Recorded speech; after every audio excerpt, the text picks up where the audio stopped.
Beberapa hari terakhir, pedok MotoGP dipenuhi kabar yang menarik karena ada salah satu transfer yang menghebohkan dan tak diduga-duga. Dan di video kali ini kita akan update lagi berita terbaru dari dunia balap motor paling prestisius di dunia ini. Di tengah musim yang masih berjalan, tim VR46 lebih dulu memastikan arah mereka untuk beberapa tahun ke depan. Tim milik Valentino Rossi itu resmi memperpanjang kerja sama dengan Ducati sampai tahun 2029. Kerjasama ini membuat tim tetap berstatus sebagai factory-supported tim Ducati dalam jangka panjang. Baginya hubungan dengan Ducati sudah menghasilkan banyak momen penting dalam beberapa musim terakhir. Karena itu, perpanjangan kontrak ini menjadi tanda bahwa kedua pihak masih memiliki kepercayaan yang kuat satu sama lain.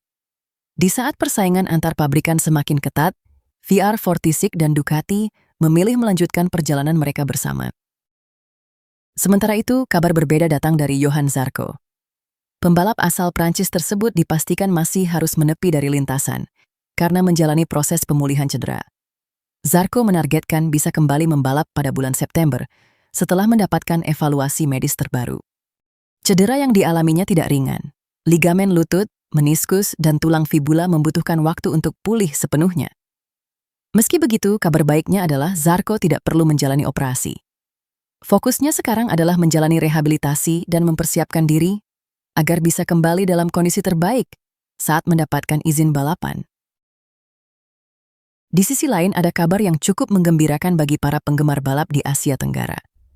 Sepang International Circuit resmi memperpanjang kontraknya dengan MotoGP sampai tahun 2031. Dengan kesepakatan ini, salah satu sirkuit paling terkenal di Asia akan tetap menjadi bagian dari kalender balap dunia untuk beberapa tahun ke depan. Sepang bukan nama baru dalam dunia MotoGP. Sirkuit ini sudah menjadi tuan rumah berbagai momen penting selama puluhan tahun. Banyak duel seru, perebutan gelar dunia, hingga penampilan para pembalap terbaik dunia pernah terjadi di sana. Karena itulah, kabar perpanjangan kontrak ini disambut positif oleh banyak penggemar.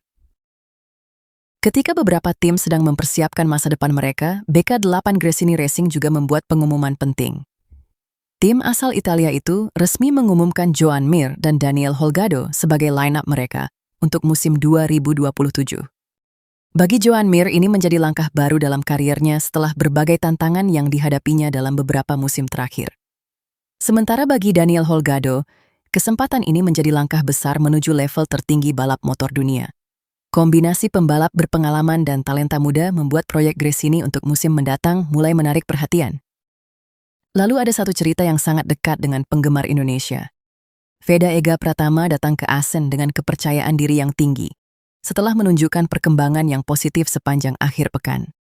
Dan saat balapan dimulai, ia membuktikan bahwa dirinya memang mampu bersaing dengan para pembalap di barisan depan.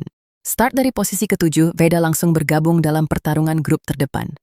Bahkan ia sempat memimpin jalannya balapan setelah berhasil melewati beberapa rivalnya. Momen itu menjadi bukti bahwa pembalap muda Indonesia ini memiliki kecepatan untuk bertarung melawan para pembalap terbaik di Moto3. Namun situasi berubah pada lap ke-7. Kontak dengan pembalap lain membuat Veda kehilangan momentum dan posisinya turun.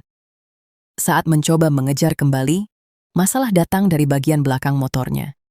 Ia kehilangan daya cengkeram saat keluar dari tikungan dan mengalami low side yang mengakhiri balapannya lebih cepat. Meski pulang tanpa poin, Veda memilih melihat sisi positif dari akhir pekan tersebut. Ia merasa memiliki perasaan yang baik dengan motornya dan mampu bersaing dengan para pemimpin balapan. Veda juga mengakui bahwa insiden yang terjadi merupakan kesalahannya sendiri dan menjadi pelajaran penting untuk kedepannya. Yang paling menarik, Veda tidak kehilangan semangat setelah kegagalan itu. Ia justru langsung mengalihkan fokus ke Sachsenring. Dengan kecepatan yang sudah ditunjukkan di Assen, pembalap bernomor 9 tersebut bertekad kembali lebih kuat pada putaran berikutnya. Jadi dalam beberapa hari terakhir, MotoGP menghadirkan banyak cerita sekaligus. Menurut kalian, kabar mana yang paling menarik perhatian minggu ini? Tulis pendapat kalian di kolom komentar, jangan lupa subscribe untuk mengikuti perkembangan terbaru dunia MotoGP. Dan sampai jumpa di video berikutnya.